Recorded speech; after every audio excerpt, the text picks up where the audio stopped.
What message is this sending to investors?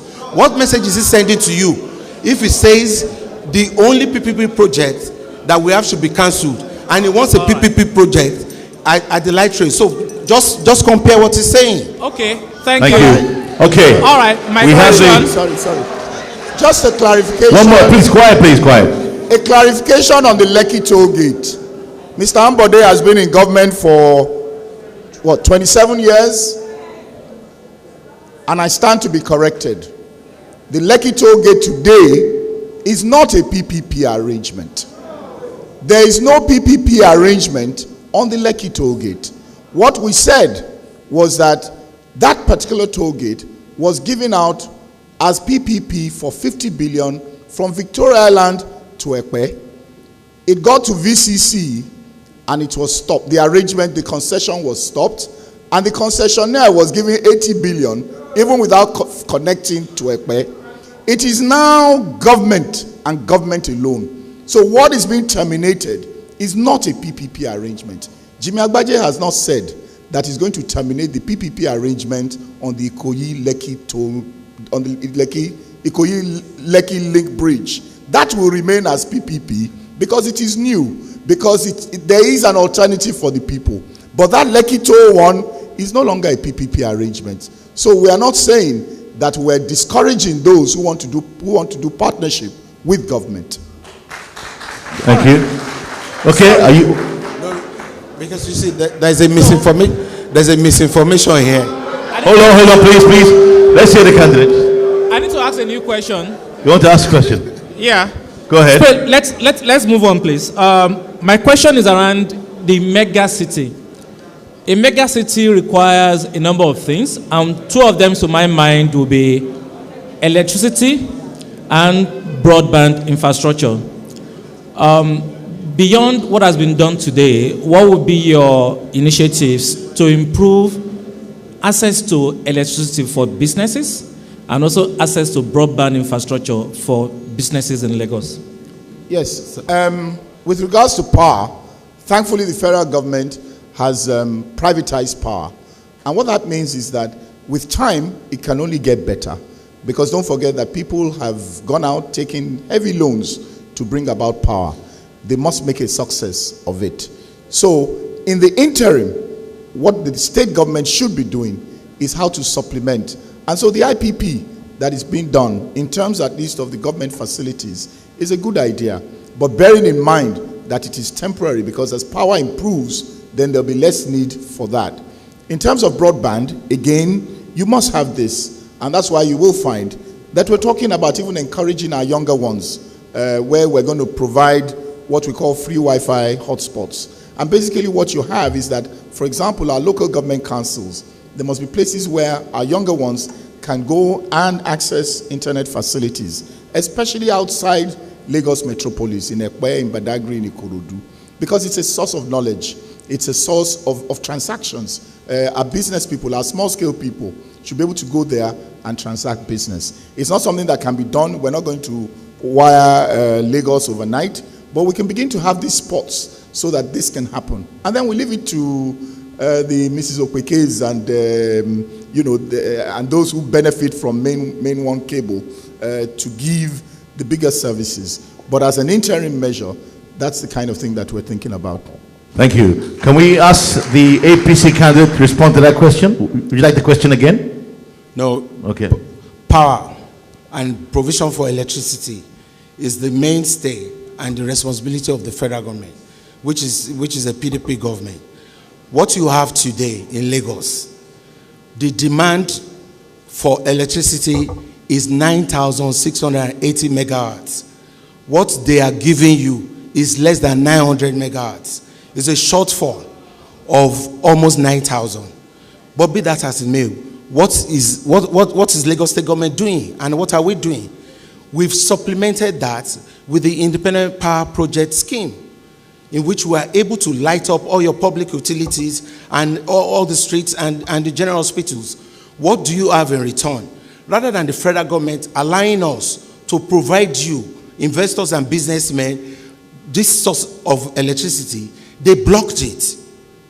That's what they've done. So what else do we need to do? As much as we're trying to supplement their shortfall, they keep frustrating our businesses and not allowing people to have access to electricity. That's what is there. Beyond that, we've talked about Wi-Fi. Yes, I read in one of those bold ideas. They said they want to provide fast internet access, but is there electricity to even use the internet? Thank you. Okay. Sorry. You like to respond? Yes, Okay. just Okay. a minute. Again, we must be consistent. Mr. Ambode some time ago was an advocate of PPP. He now says that government or federal government is blocking them from providing power to the people. Nobody is blocking the state government from providing power to the people. Some people have put all their lives' investments in bringing about power as private people. And the guarantees they had was that they will be the ones to generate and distribute electricity. The moment you begin to take their market, then you are killing the private sector. What should happen is to allow those people to provide the electricity. Government has enough to do on its own to provide electricity for its own agencies. They have not done that. We have not fully lit up the whole of Lagos. Government should use its resources to make sure that its own facilities, its own local government councils have power so that the free Wi-Fi can work. That is what should happen. So it will not be right to kill private industry by saying that what government wants to do or what the state government wants to do is to take the juicy parts of Lagos and provide electricity in a manner that is not transparent and is not open. That should not be. Let government take care of its own institutions. It still has enough of institutions to cover, and let the private sector provide electricity for the people. Okay, thank you. I'd like to move on now. Funke, you have a question for the APC candidate? Yes.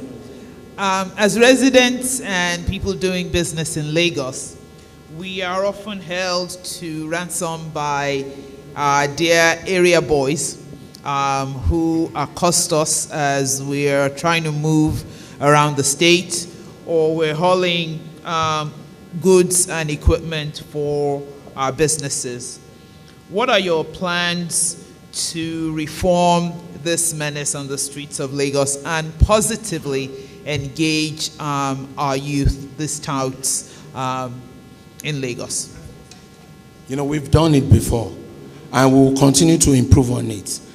We will rehabilitate all our area boys to ensure that they are fully engaged. That nobody wants to be an area boy.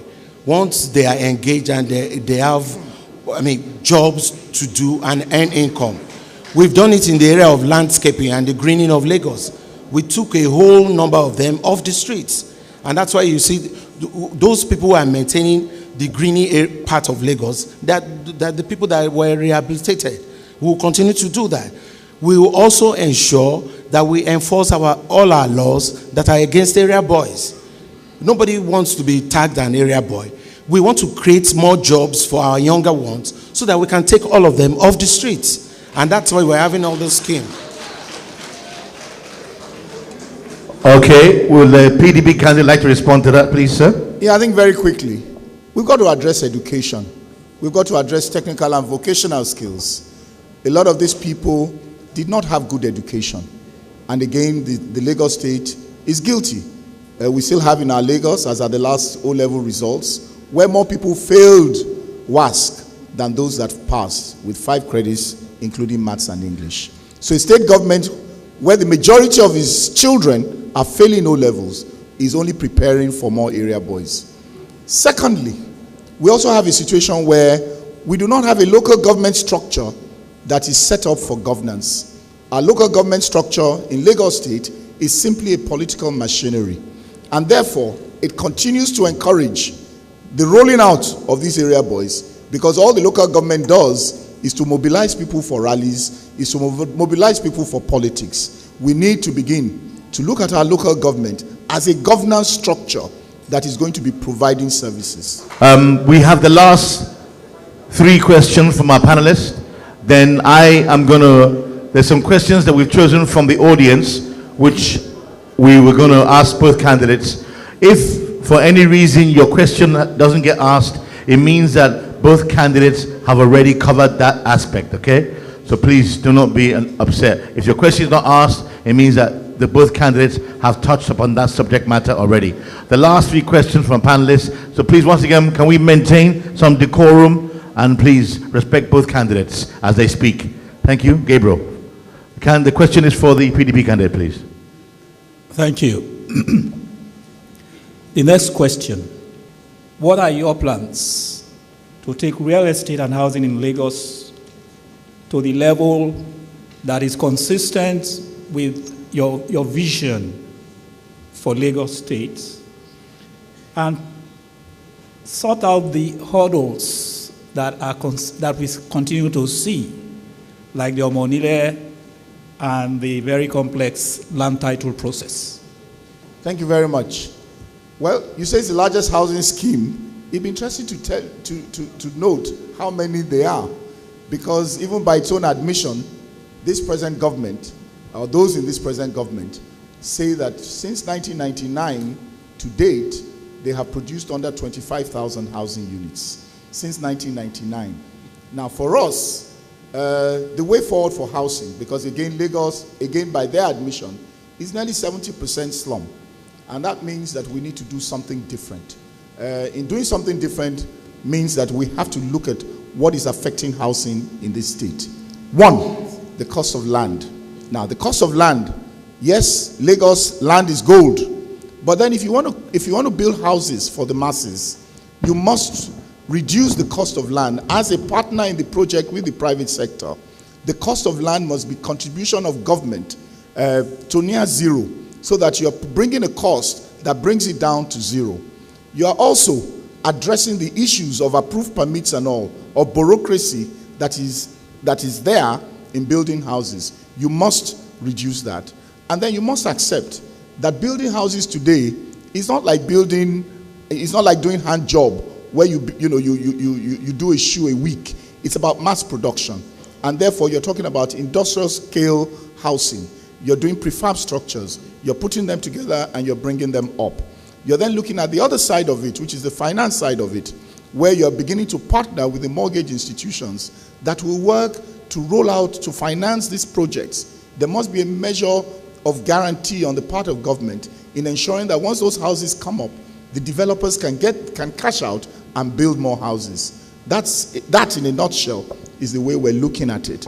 That it's not possible to address housing. The housing needs of Lagos is in excess of 200,000 a year. And we're looking at a situation where in 16 years, Lagos can only boast of having presented under 25,000 housing units. I'm not saying that government must provide the 200,000 units, but government must show the way in how to bring about housing in a better way. So if you address the issue of construction permits, you address the issue of title, you address the bureaucracy that is attached to it, you encourage industrial scale housing, then we will find that our housing situation will be much, much improved than it has been in the last 16 years. Thank you. I would like to ask a response from the APC candidate. For each house that is constructed, there are hundreds of jobs that go with it. Yes, you have Lagos Homes. The intention of Lagos Homes is to mitigate against the shortfall that we have in the housing needs of Lagosians. But the state government cannot provide housing alone. So what has the state government been doing is to partner with private sector developers to ensure that we provide land as equity to allow them to be able to provide these houses in a cheaper format. What has been done is to create middle-level housing units that allow our people to have access. What our people want and what they're saying is that they want cheaper houses. They know that government cannot provide for them. So in addition to that, we're planning to say that we'll have rent-to-own scheme where we can even provide studio apartments for our younger ones. They don't need to buy it. They only need to rent it. And we expand the years of the mortgage repayment. There is no mortgage system, payment system that has ever worked in this country. We are the first to provide housing at a single-digit unit for the mortgage repayment. We will do more. It's never going to be enough. What is important is that we have a greater plan to do everything possible to house our people. The cost of construction is an issue. The technology that we use is what we should look at. We've already set up a research unit that can reduce the cost of construction and even the technology that will be used to provide cheaper houses. Those are the things that we should be looking at. And at the same time, ensure that whatever it is that we provide gets to the hands of the ordinary Lagosians that we have. That's what we're doing. And we will continue to do it and improve on it. Thank you. All right. We have two more questions from our panelists. This question should be for the APC candidate, right?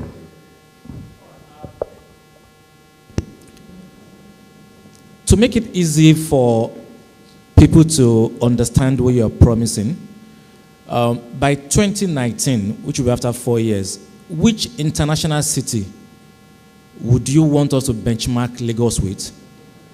And what parameters should we use in benchmarking? So yes, we are like this city. There's no city that is like Lagos. I believe so much in Lagos. And I've told every Lagosian that wants to listen, Lagos is coming up to take on the world. Is it Dubai you're talking about? The population is just 2 million. This is a unique Lagos. We have 20 million people and we are still counting. We are the nerve center of the economy of Nigeria. Singapore is just a city-state. With how many population there? Is it New York you want to talk about or London? What is key is for us to continue to recreate Lagos for our own comfort and our own benefit, and we should be able to stand the test of time with any other city in the world. I believe strongly that Lagos is up for a more prosperous outlook, and that Lagos that you know now, in 2019, you will come back and say to us that APC, you did a good job. Thank you. Can we throw the question to the PDP candidate, please, sir? Yes. We're benchmarking Lagos with different cities across the globe for different reasons. We take a Sao Paulo, for example. They have similar conditions as we have in Lagos. We're comparing with global mega cities. A Sao Paulo have shown the capacity for urban renewal. And we're saying that in that respect, we should be able to learn a few things about them. We're talking about one or two in China that have shown the capacity for education, for housing, so that we can see what has happened. You're looking at India, Mumbai, for example, and they have benefits that they bring strengths that we are copying from. And so you will find that our bold ideas and new opportunities are not about reinventing the wheel. We're saying that we're bringing ideas that have been worked on and successfully in other parts of the world. We're not going into research. There's nothing to research on because the answers are out there already. And we're only taking advantage of those cities that I'm mentioning. That is the way forward. Thank you, thank you. Okay. We have the final question from the panelists from Funke. And the question is for the PDP candidate, please.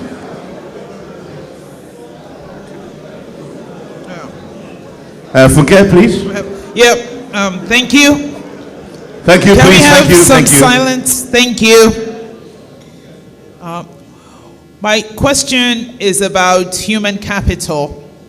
And what plans do you have, do the candidates have, to ensure that as businesses in Lagos, we have access to the kind of talent and skills that we need to grow our economy and that are ready to work?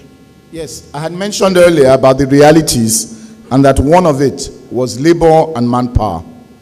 Our Lagos State today, like I said, our children are not even passing the O-levels. And we're saying that the reason they're not passing is because we have not placed the right priorities on education. Our education budget, for example, puts 82% of that budget is on recurrent expenditure. We have a situation where for primary education, we provide about 3% of the budget. And we're saying that there is no way you're going to have an education system. You're not going to have the right people in a global megacity. If the primary education is faulty, we have a situation where you're having primary school leavers and you're pumping them with work at the secondary level when they do not even understand how to read, to write, and to think in English. That there is no way you're going to have the kind of manpower that you're looking for. We're also saying that we need a global mega city that requires technical and vocational skills. And that again, this government is putting about 1.5% of its budget only on technical and vocational skills acquisition. That cannot be the way forward in terms of improving labor and manpower. And that in our time, we're going to provide more resources for education. Again, in terms of teacher development, we need more teachers because we don't have enough teachers.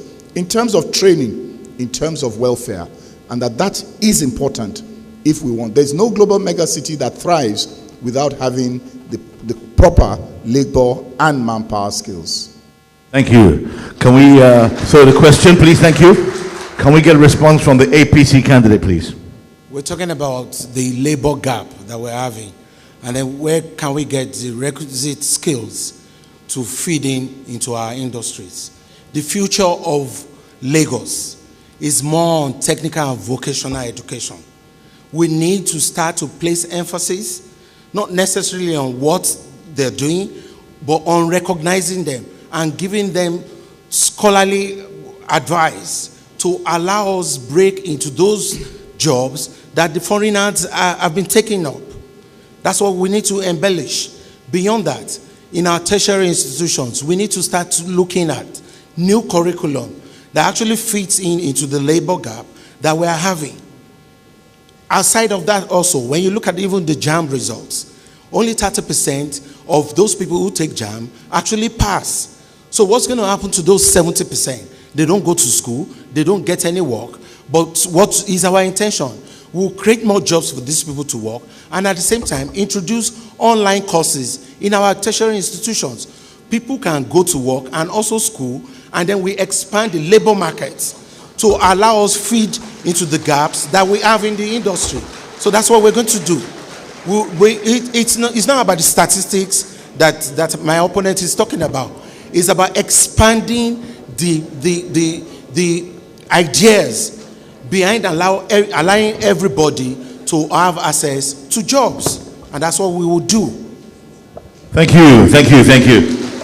Can we have a round of applause for both? Would you like to respond, sir? Yeah, just very quickly. Okay, quick response from the PDP candidate, please. Just very quickly. I want Mr. Ambode to get my message. I am saying that the state government is paying lip service to education.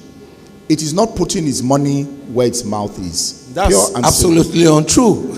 1.5% to technical and vocational skills cannot be said to be a government that is serious about improving technical and is skills. Is it 1.5% of the total budget? Of its education budget. You are an accountant, you can check it up. It is 1.5%. Thank you, thank you, thank you, thank you. Thank you, gentlemen. Can we have a round of applause for these two gentlemen, please?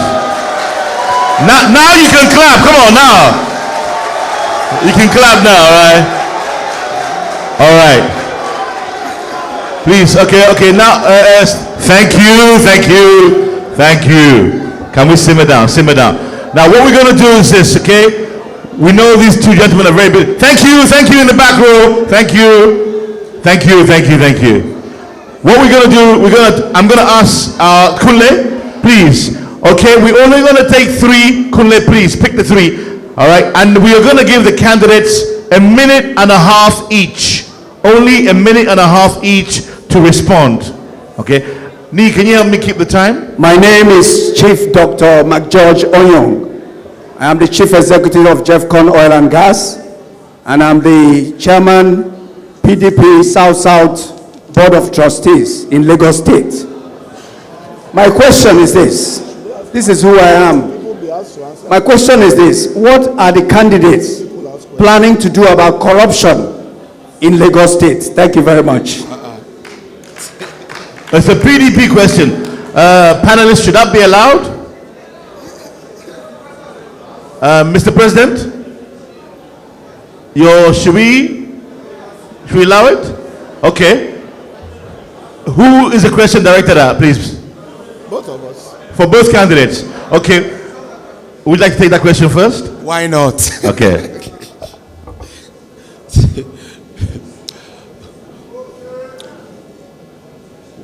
I love that question. You've asked about what are we going to do about corruption. I did 27 years in civil service. I retired voluntarily with impeccable record. I was an accountant there. I was also an auditor general.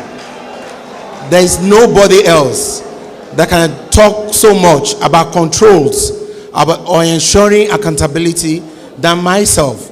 We've always upheld probity and accuracy and integrity in all the works that we've done in Lagos State, and the results are there to show for it. In the last 16 years, there has been steady growth and development in Lagos State. But what do we have at the center? What do we have at the center? We have a government that's been stripping our national assets. We have a government that has been irresponsible about the issues of corruption. So can we listen to the candidate, please, ladies and gentlemen, please? So what I tell you, I will continue to uphold my integrity. I will continue to uphold my accuracy in the way I deliver my job, and I ensure that I give you a transparent government once we get in. Thank you. PDP candidate would like to respond to that, sir? Thank you very much. We all agree that there is corruption at all levels in our national lives. Do we? Yes. That there's corruption at the federal, there's corruption at the state, and there's corruption at the local governments. But you know what? I do not have any record, none whatsoever, that in Mr. Ambode's local government, where he spent a lot of his time, that any senior official in the Lagos State government, be it in local government, be it at the state, be it in any of the agencies, has ever been charged to court for corruption. It is not about whether you have integrity or not. It is that we are running a government that has never recognized that there is need to sanction people, especially at the senior level, for corruption. I want to ask, even about the low-level corruption. There was a last-month person that was caught on camera. That is low level. I'm not aware that that case was prosecuted to its logical conclusion. I am saying that at the federal level, you at least have some semblance of those that are charged and sanctioned. So it is a situation where some people are pointing a finger at the federal government, where the remaining four fingers are pointed at them. Thank you. Sorry. I'm sure Mr. Ambode would like to respond. Thank you. Let's hear a response from Mr. Ambode, please. I hear him say it's some semblance, but let him go and check the records properly. When I was the Auditor General for local governments, go and check your records properly. The former chairman of Lagos Island local government, I was the one that audited the accounts. We took him to court and he was sentenced. Go and check your records. One more. Go and check your records. Thank you. You win your election, what are you going to do concerning the security in our state? What are you going to do to be able to ward off terror, violence? So what are you going to do, sir? Thank you. Thank you so much. Ask Mr. Waje, the PDP candidate, take that one, please. I am not one of those politicians that say that everything that the others do is bad. The Security Trust Fund is a move in the right direction, and we shall continue with it. But having said that, it's important that you begin to address the underlying issues of crime, because we still have crime issues with us in our state, whether you believe it or not.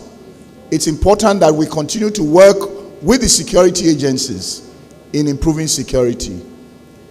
I am also an advocate of having the state police to further increase security presence in our state.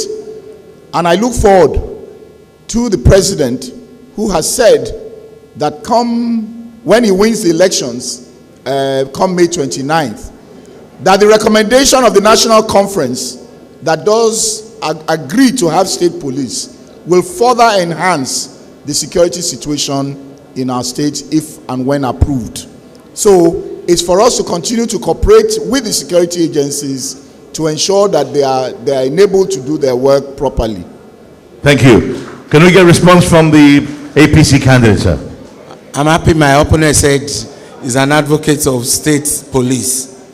But you know what? The police that we have in Lagos State, as we speak, they are being employed by the federal government. But we use this state security trust fund to even buy fuel for their cars. We provide cars for them. We actually even provide every other allowances that they need. As we speak, we have committed 12 billion naira to that state security trust fund, of which 4 billion has come from you, from the private sector. So what are we saying? In addition to that, we will improve on it, expand this state security trust fund, and then also use e-technology to fight crime and terrorism in Lagos State. We will provide additional CCTVs. We will light up our streets. In addition to that, we will give governance back to our communities. That's why we are asking for residence card. We need to know ourselves. In each community, we will have community watchers and community monitors who will go alongside with all our elders to know who we are, so that we know ourselves, so that we can protect ourselves, in addition to all these other things that we intend to do. That's what our government is all about. Thank you. Okay, we have a couple more questions. Kunle, where are you? Okay, good. Please, can we see you, sir? Short, your name, what you do, and your question, please. My name is Toyin Adeyanju. I'm a lawyer by practice. Well, my question goes to the two candidates. They have promised us a lot of things, economic, social benefit services, and facilities for the masses. But the question is, these are mere promises. There is no binding relationship between us, the masses, and these people. If you win this election and you become the governor of a state, all these services are expected of you. But by the virtue of Nigerian Constitution, Chapter 2, from Section 30 to Section 24, which says that all these provisions that will better the life of the people here that you've been promising us, they are not justiciable. Meaning that if you fail to observe all these provisions, there is no court in Nigeria that can take you, that can advocate over it. No citizen can litigate over it. How are you going to ensure us here that they are not just mere promises that will eventually not be fulfilled? Okay. I think we'll start with the APC candidate. Okay. Mr. Toyin, thank you so much for your question. You take my words as I say them. We have a tradition of excellence in our party. All the things that we've ever promised you in the last 16 years, we've delivered faithfully. Thank you. Just listen. The PDP government, they came to Lagos in 2011. They said they will give us a new road on that Murtala Mohammed International Expressway. 4 years after, they've not been able to do it. That's how they do. They tell you and promise you, they never deliver. So the only way we can do this, I assure you, whatever I promise you, in the tradition of excellence and continuity, I will deliver. I'm not PDP. Thank you. Can we have a response? Thank you. Can we thank you. Ladies, the ladies in the red gilly. I'll remove you from here. Thank you very much, Mr. Ambode. I believe you were in government when those you are speaking for promised the Ikorodu people and Lagosians that they were going to have a fourth mainland bridge. We are still waiting for that promise to be fulfilled. Having said that, I think to address the question on a more serious note, we all come to this world and we accept we stand for different things. We have different philosophies.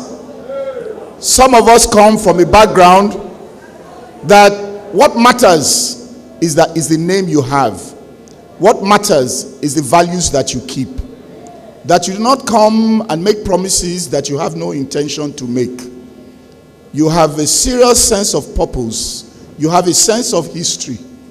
We stand here today to speak about different leaders that have come and gone. We praise those that have done well, and we vilify those that haven't done well.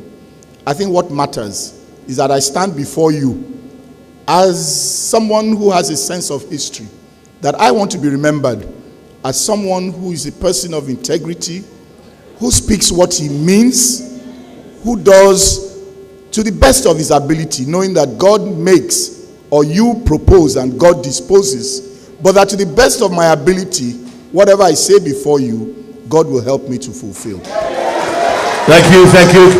Can we get a response from the AP? Thank you, from the APC candidate, please. Thank you, thank you.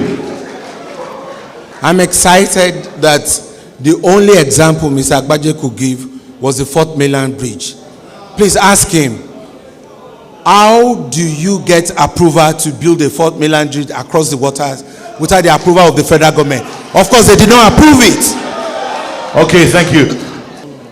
Good afternoon. My name is Tayo Adedugbe. I'm the founder and CEO of Youth Enterprise Exhibition Nigeria. So my question this afternoon is going to relate to young entrepreneurs.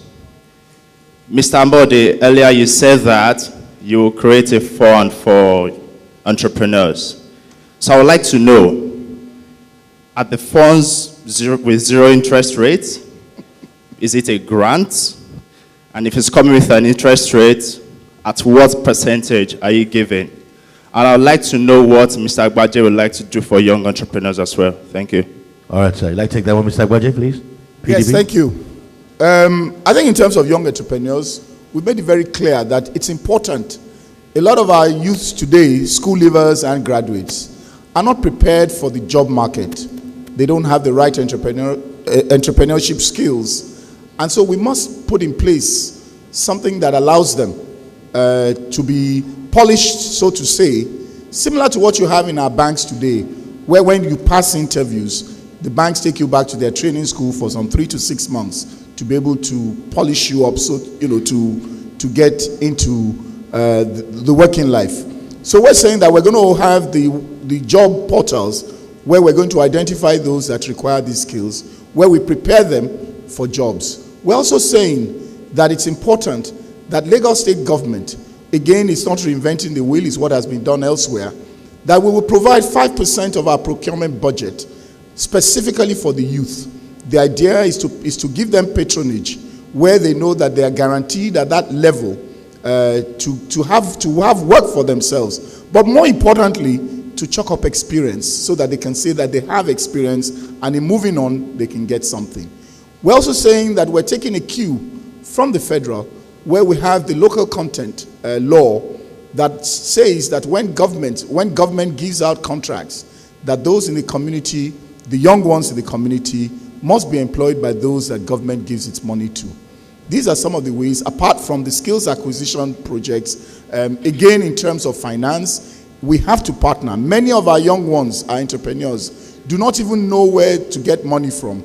They don't have any idea. And that's what the job portal does. It opens up for them. Thank you, sir. It's like a one-stop investment center. Thank you, thank you. All right, I'd like to respond from the APC candidate on that matter. You know, 2/3 of Lagos population is actually below the age of 35. My intention is to create more jobs. How do I create more jobs? I don't intend to create jobs in Alausa. The only way I can do that is to allow these younger ones have access to finance. They are all talented people. They are very good in entertainment. They are good in arts.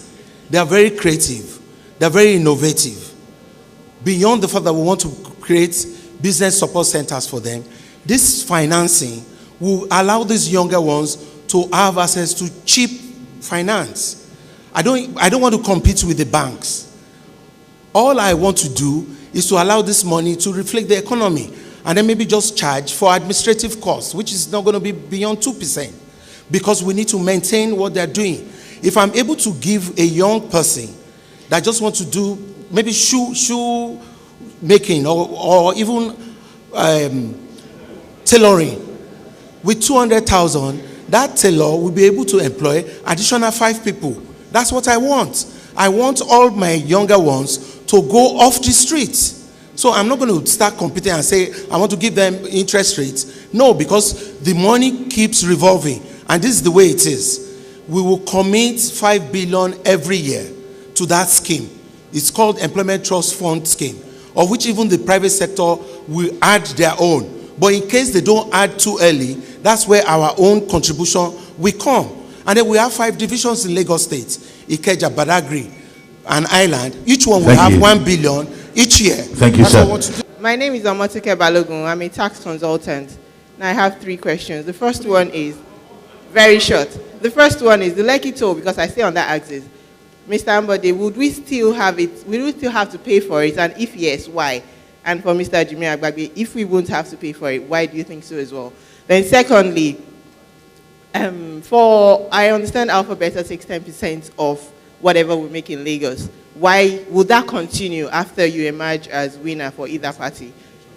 Say that again. Can you repeat the question, please? Alpha Beta, it's a consultancy firm that manages IGR in Lagos State.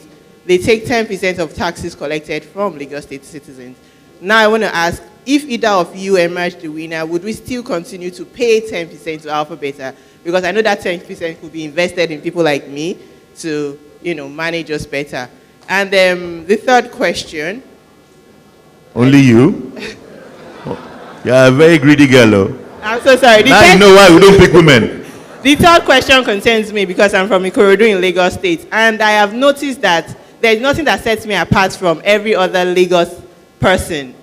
I'm an indigene. Is there anything you'll be doing for I or people like me as a Lagosian that will set me apart from every other Lagos person? Thank you.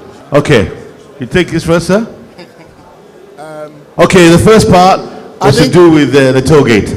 Well, I made my position very clear on the Lekki toll gate, and I've given my reasons, so I don't need to go through that again. The second one has to do with Alpha Beta. I have raised an issue. I don't know if that question is directed at me, but I can try to answer it. I've raised an issue that there is a problem of Lagos of vested interest that is affecting the Lagos from reaching its potential socially, politically, economically, even religiously. That there is the feeling of this, there is the idea that Lagos is for a few people. The toll gate again had its own problems of transparency. The issue of Alpha Beta maybe was a good idea at the beginning, but I don't think it is necessary to have an Alpha Beta any longer in Lagos State. The amount of money that is being charged can be used elsewhere. The idea of consultancy is to bring about a system in place that allows the government and the civil servants that are paid to do the work in a way. You don't employ consultants on a permanent basis. They're an ad hoc arrangement to come in, to put things in place, and to step out. It's time Thank you. to do that. I don't know what the third question was. The third question, I can't remember. Ikorodu, yes. Okay, what we have for the indigenes. Again, Lagos is cosmopolitan, but then the indigenes do have benefits. For example, you have young people who get scholarships as indigenes of Lagos. These are some of the kind of benefits that you give, because what the state owes you is to be able to stand up on your own, to be able to share, to stand with others that come to compete with you in Lagos. And so it's in terms of such benefits of education, of skills, that the state government will come in to assist. Okay. Toll gate, Alpha Beta, Ikorodu. So let's recall 8 years back. What was Ozuma Mbadwe like? Even in 2007, when my opponent contested as a gubernatorial candidate, what was Lekki axis? And in Ozuma Mbadwe, what was he like? Now listen, what we are seeing there is the summation of the resources of all Lagosians. in addition to the private sector, that came together to say that the menace and the traffic gridlock in that place was just not acceptable, and then decided to invest in that infrastructure. Beyond the fact that it has expanded the value of the real estate in that place, there's so much comfort going on. And it's not only Lekki residents that are enjoying that facility. There are other Lagosians that are also passing through there. So how do we now get back those who don't even live in Lekki, who have contributed their own resources in that construction, to be able to have access to other facilities in their own area? And that's why, the issue of tolling came about, to repay the facility, to repay the loan, and also to maintain the road. In addition to that, to even provide additional infrastructure in that axis. And that's what that money is all about. So when you come now and say we should cancel it, what do we do to sources of revenue, or what do we do to the provision of services? There is no way anybody can provide you infrastructure or services without those taxes, and that happens to be one of them. So if we are talking about maybe looking at it or reviewing it and even making that burden to be lesser, yes, we can look at it together as stakeholders, but not to say you want to cancel for the sake of cancelling. That's not the way to go. Okay. So the other part, my opponent has also said it. You engage consultants to allow you improve on the efficiency of your collection. In 1999, what Lagos State was generating was just 600 million per month. If we continued in that format, there's no way you have that your Lekki bridge, or you have that your Lekki axis, or your Ozuba and Badwe way. You will wait for another 40 years before you can have that kind of road. Okay, thank you, sir. That's time up. You'd like to respond? I think on these two issues, we must be very clear where we stand. Jimmy Agbaje says no to toll on the Victoria Island Lekki Ekpe axis. Jimmy Agbaje says no to Alpha Beta. What is Mr. Ambode saying? Is it yes or is it no? We'd like to respond, sir. Look, you can hear me clearly. The tolls will remain because that's one of the sources of revenue to provide service to our people. Okay. On the issue of Alpha Beta that he has spoken about, Alpha Beta is just one of the numerous consultants in Lagos State. The issue is this: I do not know where he's getting his information from. There is nothing that precludes anybody to be remunerated for any job that he does.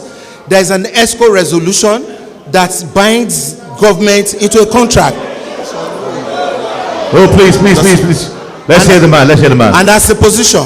We will engage all people that have subsisting contracts with Lagos State. I'm not going to go there and cancel any contract just because you want me to cancel it. They will take us to court, and even Lagos State will pay more dearly for it. Okay, you're going to address the matter of the Ikorodu? The Ikorodu question? We're doing more than enough for Ikorodu, but we can do more. Now, the 6-lane road. Thank you, please. Let's hear the man, please. One house. The roads that you have between Mile 12 and Ikorodu is going to be inaugurated in another 3 months. We've done Ibeshe Road. But just like every other person that lives in Lagos, indigenes and non-indigenes, they are our priority. There will be equality. We are not going to discriminate against any Lagosian. So what is good for anyone that is an indigene is equally good for non-indigene. All Lagosians will benefit from our government. Okay. We have 2 more questions, hello, thank you. 2 last questions. These came from the audience earlier on today. It's to do with doctors, the constant strike amongst doctors in Lagos State. How do you candidates hope to maintain harmony within the health sector within Lagos State? Will I take that first? Most of the strikes that you have in Lagos State by doctors are, driven by sympathy.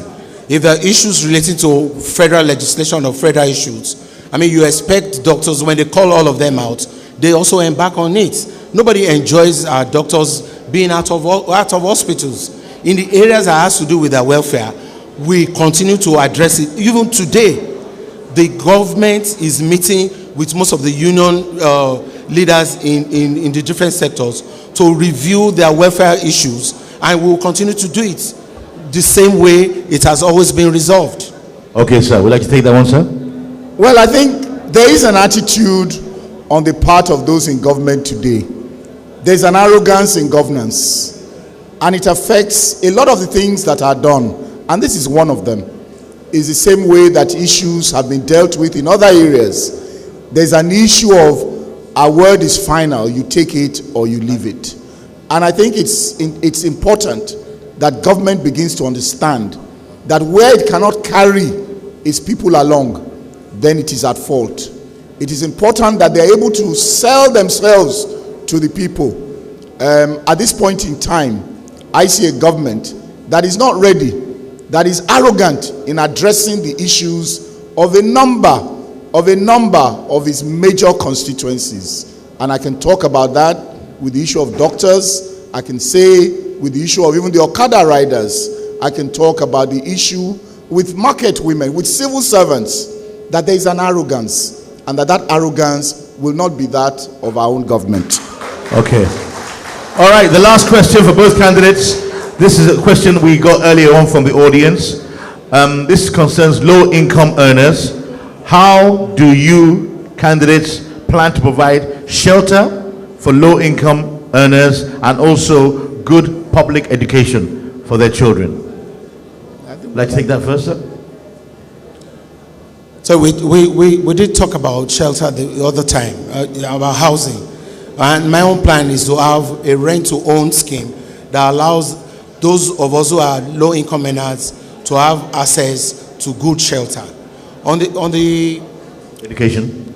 On the other part of the education, we have over 1 million children in our public schools. We will provide community sports centers for our children to be able to have a good mental balance, to be good successors to everything that we're doing now in some few years to come. Okay, thank you. Thank you very much. I believe we have spoken about education. We have said that there is a fault in the way that government has placed its priorities on education as it relates to the primary, the secondary, and the tertiary. And that we're going to place more emphasis on primary, believing that that is the foundation. Because again, it's important to explain that our education is not fit for purpose.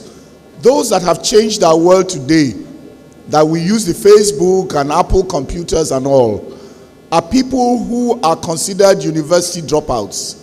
What they have used to change the world is not their university education. It's the basic education they had. The education they had in primary and secondary. And that we must begin to have our children, not just to learn 1 + 1 = 2, but to be innovative and creative. And that is the way forward for education in a true global mega city. So, on that note, well, with housing, again, we have emphasized that we are going to reduce the cost of land for the benefit of the low-income housing. They have said, this government has said, that there's nothing like low-income housing. They have said that there's nothing like low-income cement. We are saying that we will have low-income housing. Thank you. Thank you, sir. Can we have a round of applause for both candidates, please? Okay, this is the last bit we're going to do now. We're going to ask each candidate just for their closing remarks. As we kicked off at the beginning with the APC candidate, would allow the PDP candidate to start off. You have like 3 minutes, sir. Okay, to close up, please, sir. Mr. Jimmy Baje for the PDP. Well, distinguished ladies and gentlemen, I thank you for your attention. The elections that come up February 28th, for us, we're talking about an election that is between continuity and change.